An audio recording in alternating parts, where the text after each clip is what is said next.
Swiss Re's latest Sigma is on ensuring ever-evolving commercial risks. Commercial insurance helps companies to manage risks and find new ways to grow, innovate, and stabilize their earnings. I'm Jessica Villa Cordova, and two co-authors of the study, Roman Lechner and Oliver Futterknecht, are here with us today to tell us more. Roman, commercial insurance makes up a big part of non-life insurance.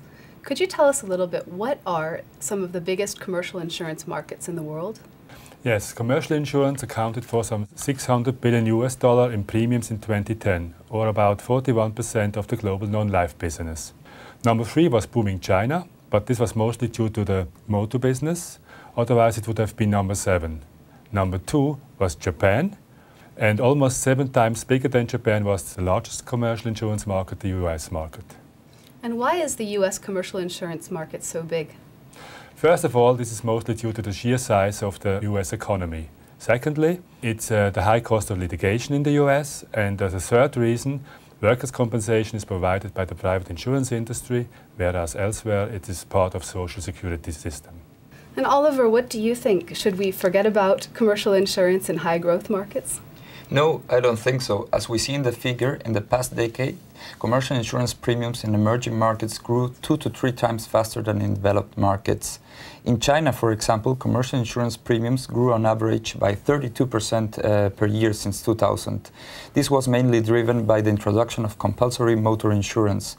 Going forward, we think that the opportunities for commercial insurers will continue in emerging markets, as there the insurance premiums grow even faster than the economy.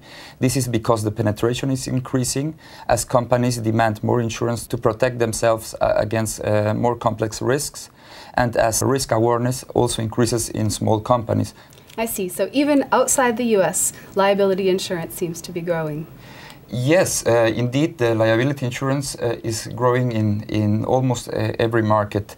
This is because the service sector is growing very fast, and this sector is more exposed to liability insurance than to property risks, like is in the case in the manufacturing sector. Also, regulations are changing towards higher security standards, fostering insurance demand. In some places, liability insurance lines are becoming compulsory, like in the case of China, as I mentioned before. With increasing wealth, claim standards are also rising. And last but not least, environmental awareness is also rising. But don't forget that property risks are rising too. This is partly due to natural catastrophes. The magnitude and the interconnectivity of such events has been huge recently. Globalization, just-in-time production, and the relocation of manufacturing plants to the emerging markets have made risk management more complex and costlier. The nature of property risk is broadening too. Risk managers now have to worry about not only traditional property damage risks, but also about contingent business interruption risks. This includes, for instance, company supply disruptions. So the risk landscape is changing, and to make things even more complex, you say in the Sigma that insurance buying behavior varies from company to company. Is that right, Oliver? Yes, this is something we also covered in the Sigma. We have found that the demand for insurance depends on the size of the company, the industry, the legal environment, and of course also specific company needs. For example, the construction sector spends the most on insurance compared to the revenues. On the other side, we have seen that the financial services, trade and government spends the least on the insurance compared to the revenues. Also, larger companies spend less on insurance than smaller companies, even though they buy much higher covers. Let's turn to one last matter. What do you see as the key to success and profitability for commercial insurers? We have seen that the most successful commercial insurers achieved lower loss ratios. So higher investment returns and lower expenses were only secondary factors. In other words, the underwriting result is the key profit driver of successful commercial insurers.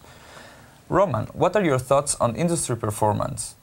Well, the sector has been very resilient even throughout the financial crisis. But now the profitability is under pressure because of low interest rates and soft pricing. But as the economy begins to recover, the demand for commercial insurance will grow again. and profitability will improve again because of market hardening and also rising investment income. Well, this sounds like a very interesting Sigma. Thank you, Roman. Thank you, Oliver, for taking the time to be with us here today and for giving us a peek into this new publication on commercial insurance. Thank you also to all our viewers for watching. See you next time.